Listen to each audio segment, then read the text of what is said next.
Welcome to Bed Crime Stories podcast. I'm your host, T, and I hope you're having a great day. One of the things we share as human beings are our dreams. I don't mean the ones we have when we sleep.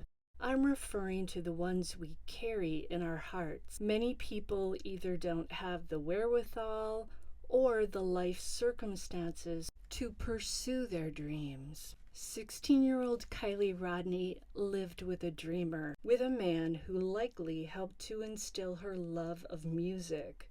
We see Kiely with this man in videos where she's playing a violin and singing soulfully to a song with many a verse. That man is the same guy who stood at the water's edge as Kiely's silver CRV was pulled from the Prosser Creek Reservoir. He refused to budge until he saw with his own eyes that the vehicle was indeed Kiely's. I'm talking about David Robinson, Kiely's grandfather. He and Kiely clearly had a deep bond, and we can only imagine the pain he wakes with every morning since this happened. Kiely lived on the same property as her grandfather, the Lost Trail Lodge. This secluded 2,710 square foot lodge is as off the grid as it gets. To arrive at the cozy cabin, one has to drive up a 4-mile long rough and tumble dirt road. If you don't have a sturdy vehicle, you can forget about experiencing the Lost Trail Lodge. The lodge is actually a ski hotel where guests with a need to break away from the hustle and bustle of the outside world can, well, get lost.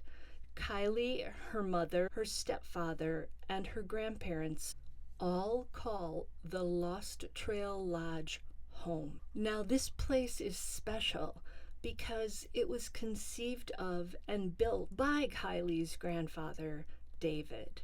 According to a 2007 New York Times profile of the property, David came up with the idea for the lodge in 1997. That's when he grabbed the nearest piece of paper, a napkin, and began sketching its design. A retired civil engineer, David Robinson, designed the property to be completely off-grid. The lodge derives its power from solar panels and a small hydroelectrical plant powered by a nearby creek. It took Robinson 5 years to build the rustic hotel. Because the property is up that 4-mile dirt road, Robinson had to lug all the materials and furniture uphill piece by piece.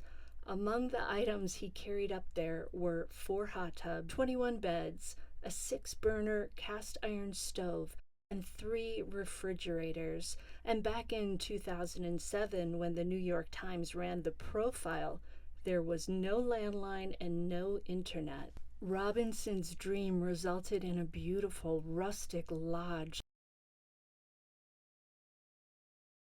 Kind of looks like a gingerbread house out of a fairy tale. Pointed roofs with dormered windows, log cabin interiors, big fluffy beds.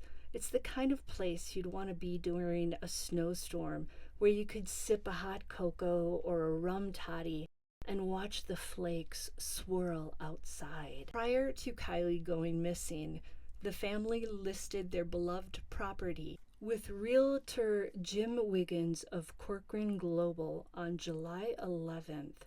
In a phone interview with the U.S. Sun, Wiggins said, and I quote, "The family were just tired from running the business for so long and had cleaned the place up really well before Kiely's disappearance. I've spoken to them, they're devastated, but are relieved she was finally found. They're coping as best they can. Kiely grew up there and had been living at the lodge until she disappeared. Now that she's gone, the family is even more motivated to move ahead with the sale of the property." End quote. The listing price is $1.75 million. Tragically, Kiely was found just 12 miles away from her cozy home and her loved ones. Something kept her from making that 12-mile journey home.